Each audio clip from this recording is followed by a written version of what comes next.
I beg to move that this House has considered radioactive contamination and remediation at Dalgety Bay.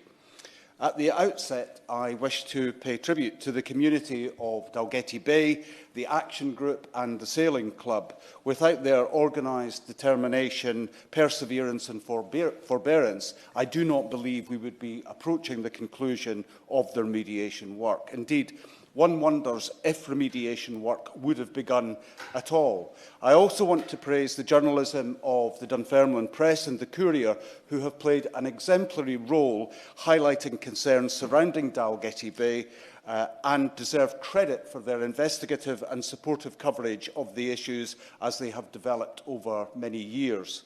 This has been a long-running saga, going over decades, and it's important to set out its historical context. During the Second World War, the Dalgety Bay area was home to Donnybristle Military Airfield. At the end of the conflict, a large number of planes were dismantled and decommissioned, with the resultant debris then burned and buried.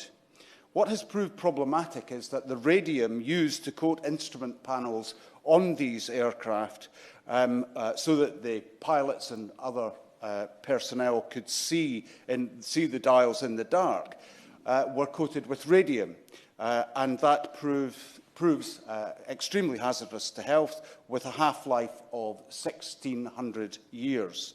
The element was discovered by radiation treatment pioneer Marie Curie and was considered a miracle element at that time. But by 1938, its toxic impact on human health had been well and truly established, principally as a result of the women who are commonly known as the radium girls. But the important case was properly established in 1938 when radium worker Catherine Wolfe Donoghue successfully sued the US Radium Dial Company for causing her illness. And despite this established risk, regulation had not been established. So the contamination at Dalgety Bay was not established until 1990.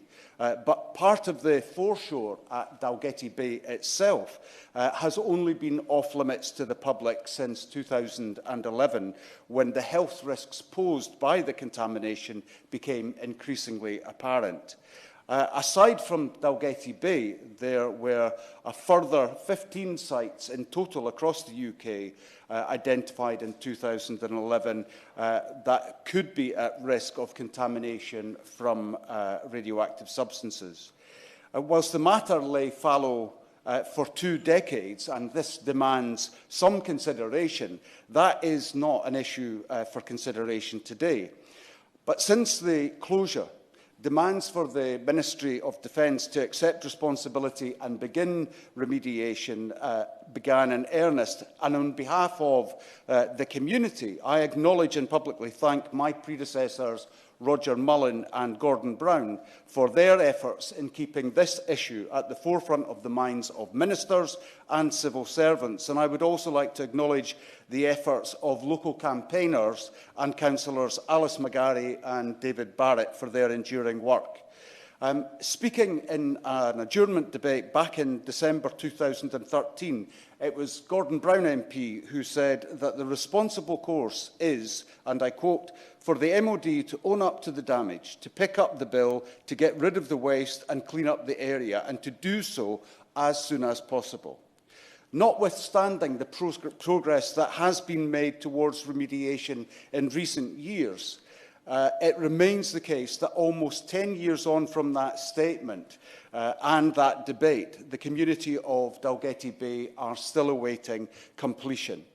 The Defence Minister, Tobias Ellwood MP, gave an assurance on the 15th of April 2019 that remediation would physically begin in April 2020 and be completed in September of that year.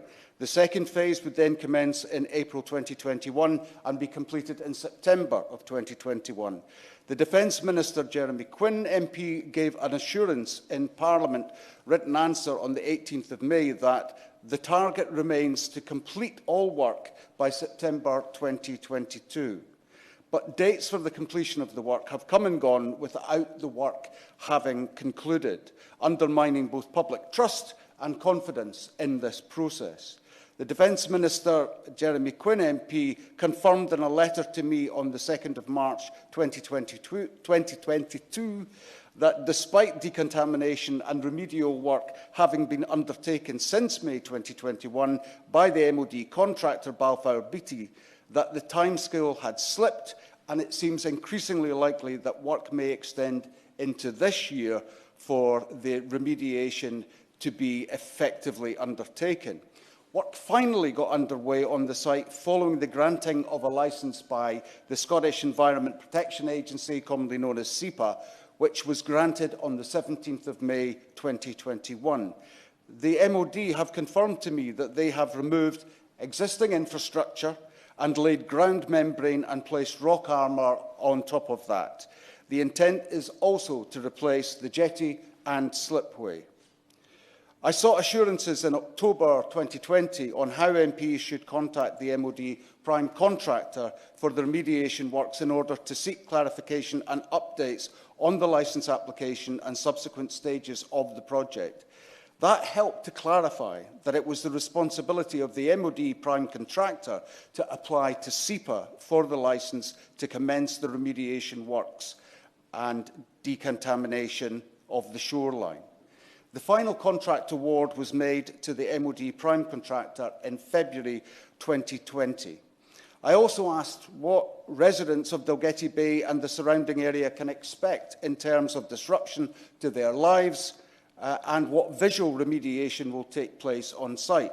The MOD confirmed in a parliamentary written answer to me on the 14th of May 2019 that implementation of the agreed management strategy would involve the removal of radium sources and the reinforcement, replacement and extension of coastal armour stone and the construction of a replacement slipway at Dalgety Bay Sailing Club.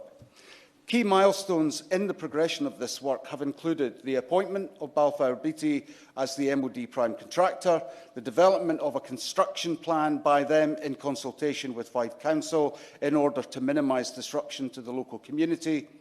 And in concluding, Ms Noakes, I have the following questions to pose to the Minister. What recent discussions has his department had with SEPA and Fife Council on the remediation of the coastline at Dalgety Bay and in carrying out this work in a timely manner? What is his current estimate of the costs of the remediation works, and if he will confirm for the avoidance of doubt that all costs will be borne by the MOD? When the officials from his department last visited the site, where the work is being carried out, and if he will provide an undertaking to visit the site to inspect the work during the period of the remediation works. And finally, what recent advice his department has received in relation to the risks to health from radioactive pollution particles found at Dalgety Bay, and if he will publish that advice. And finally, final point, what ongoing monitoring will now take place once the remediation works have concluded? Thank you, Ms Noakes.